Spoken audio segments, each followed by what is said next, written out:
ಈಗ ತಮ್ಮನ್ನೆಲ್ಲ ಉದ್ದೇಶಿಸಿ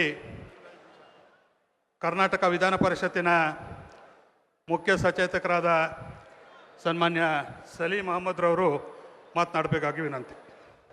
बोलो भारत माता की, बोलो ಕಾಂಗ್ರೆಸ್ ಪಾರ್ಟಿ ಕಿ. ರಾಜ್ಯದ ಹಿರಿಯ ಮುಖಂಡರು, ಮಾಜಿ ಮುಖ್ಯಮಂತ್ರಿಗಳಾದ ಸನ್ಮಾನ್ಯ ವೀರಪ್ಪ ಮೊಯ್ಲಿ ಅವರೇ, ವೇದಿಕೆಯಲ್ಲಿ ಎಲ್ಲ ಪಕ್ಷದ ಹಿರಿಯ ಮುಖಂಡರೇ, ಬಂದಂತಹ ಕಾಂಗ್ರೆಸ್ಸಿನ ಕಾರ್ಯಕರ್ತರೇ, ಅಭಿಮಾನಿಗಳೇ, ಮಾಧ್ಯಮದ ಸ್ನೇಹಿತರೆ,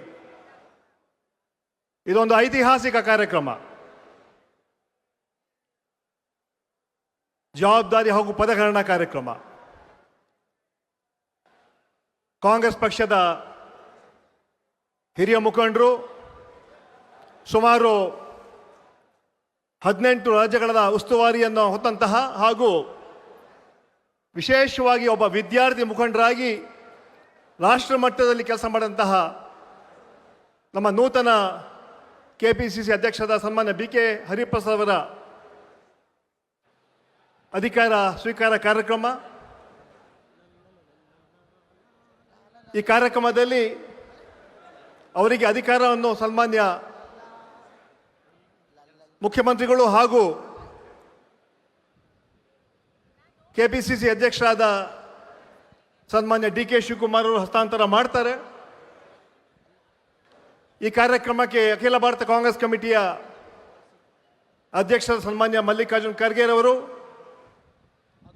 ಹಿರಿಯ ನಾಯಕರಾದ ಸನ್ಮಾನ್ಯ ಸಿದ್ದರಾಮಯ್ಯರವರು, ಸನ್ಮಾನ್ಯ ಸುರ್ಜೇವಾಲಾ ಅವರು ಭಾಗಿಯಾಗ್ತಾರೆ ಹಾಗೂ ಮಂತ್ರಿಮಂಡಲದ ಎಲ್ಲ ಸದಸ್ಯರು ಕೂಡ ಭಾಗಿಯಾಗ್ತಾರೆ.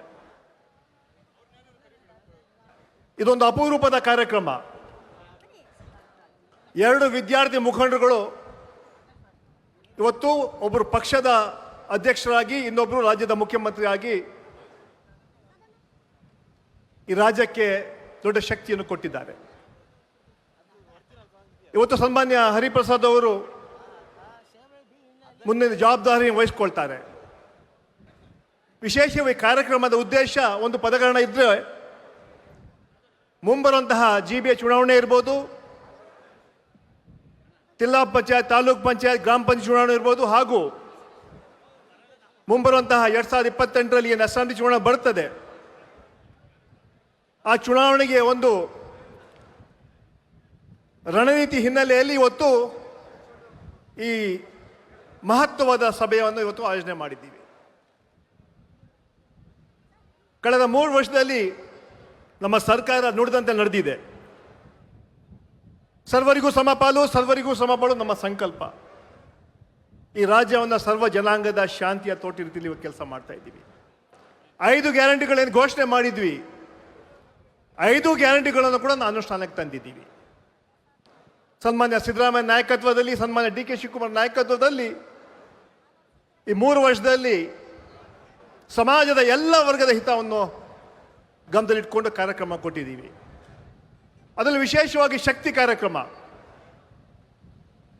ಈ ದೇಶ, ಪ್ರಪಂಚದ ಇತಿಹಾಸದ ಎಷ್ಟು ದೊಡ್ಡ ಕಾರ್ಯಕ್ರಮ ಯಾವತ್ತೂ ಕೂಡ ಯಾವ ರಾಜ್ಯ ಕೂಡ ಕೊಟ್ಟಿಲ್ಲ. ಸುಮಾರು 650 ಕೋಟಿ ಮಹಿಳೆಯರು ಫ್ರೀಯಾಗಿ ಬಸ್ಸಲ್ಲಿ ಪ್ರಯಾಣ ಮಾಡಿದ್ದಾರೆ.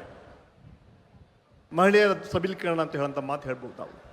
ಅದೇ ಯುವಕರಿಗೆ ಯುವ ನಿಧಿ ಇರ್ಬೋದು, ಅನ್ನಭಾಗ್ಯ ಇರ್ಬೋದು, ಗೃಹಲಕ್ಷ್ಮಿ ಇರ್ಬೋದು, ಗೃಹ ಜ್ಯೋತಿ ಮೂಲಕ ಸಮಾಜದ ಎಲ್ಲ ವರ್ಗದ ಹಿತವನ್ನು ಕಾಪಾಡೋದೇ ಕಾಂಗ್ರೆಸ್ ಪಕ್ಷ. ಕಾಂಗ್ರೆಸ್ ಪಕ್ಷ ನಿನ್ನೆ ಮೊನ್ನೆ ಹುಟ್ಟಿದಂಥ ಪಕ್ಷ ಅಲ್ಲ. 140 ವರ್ಷಗಳ ಇತಿಹಾಸ ಇದೆ ಕಾಂಗ್ರೆಸ್ ಪಕ್ಷಕ್ಕೆ.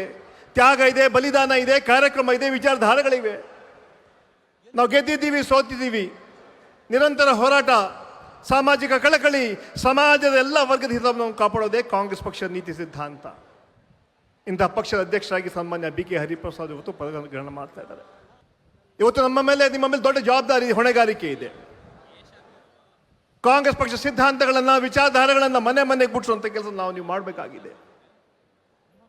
ಇವತ್ತು ಸನ್ಮಾನ್ಯ ಮಲ್ಲಿಕಾರ್ಜುನ್ ಖರ್ಗೆ ಅವರ ನಾಯಕತ್ವದಲ್ಲಿ, ಸನ್ಮಾನ್ಯ ರಾಹುಲ್ ಗಾಂಧಿ ಅವರ ನಾಯಕತ್ವದಲ್ಲಿ ಇವತ್ತು ದೇಶದಲ್ಲಿ ಕಾಂಗ್ರೆಸ್ ಪಕ್ಷ ಬಲಿಷ್ಠವಾಗಿ ಹೊರಮುಗ್ತಾ ಇದೆ. ಇವತ್ತು ಕರ್ನಾಟಕದಲ್ಲಿ ನಮ್ಮ ಪಕ್ಷ ಮತ್ತು ಸರ್ಕಾರ ಎರಡೂ ಸನ್ಮಾನ್ಯ DK ಶಿವಕುಮಾರ್ ಅವರು ಹಾಗೂ ಹರಿಪ್ರಸಾದ್ ಅವರು ಜೋಡೆತ್ತು ಥರ ಇವತ್ತು ಕರ್ನಾಟಕ ಒಂದು ಒಬ್ಬರು ಪಕ್ಷದ ಅಧ್ಯಕ್ಷರಾಗಿ ಒಬ್ಬರು ಮುಖ್ಯಮಂತ್ರಿಗಳಾಗಿ ರಾಜ್ಯದ ಅಭಿವೃದ್ಧಿಗೆ ಕೆಲಸ ಮಾಡುವಂಥ ಕೆಲಸ ಇವತ್ತು ಮುಂದೆ ದಿವಸ ಮಾಡ್ತಾ ಇದ್ದಾರೆ. ಆ ಹಿನ್ನೆಲೆಯಲ್ಲಿ ಇಂತಹ ಕಾರ್ಯಕ್ರಮದ ತಾವೆಲ್ಲ ಇವತ್ತು ಸಾಕ್ಷಿ ಆಗ್ತೀರಾ. ಇವತ್ತು ವಿಶೇಷವಾಗಿ ದಿಗ್ಗಜರ ವೇದಿಕೆ ಇದು.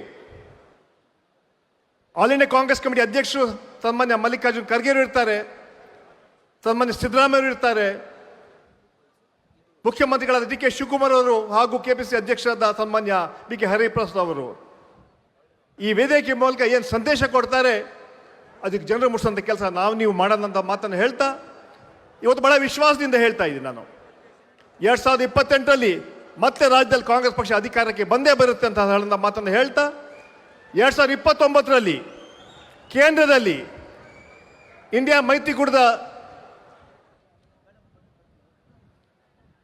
ಸನ್ಮಾನ್ಯ ರಾಹುಲ್ ಗಾಂಧಿಯವರು ಈ ದೇಶದ ಪ್ರಧಾನಮಂತ್ರಿ ಆಗ್ತಾರೆ ಅಂತ ವಿಶ್ವಾಸವನ್ನು ವ್ಯಕ್ತಪಡ್ತಾ ಮೊನ್ನೆ ನಡೆದಂಥ 2 ಬೈ ಎಲೆಕ್ಷನ್ಗಳಲ್ಲಿ ದಾವಣಗೆರೆ ಇರ್ಬೋದು, ಬಾಗಲಕೋಟೆ ಇರ್ಬೋದು, ಭಾರತೀಯ ಜನತಾ ಪಾರ್ಟಿಯವರು ಟೀಕೆ ಮಾಡ್ತಾ ಇದ್ರು.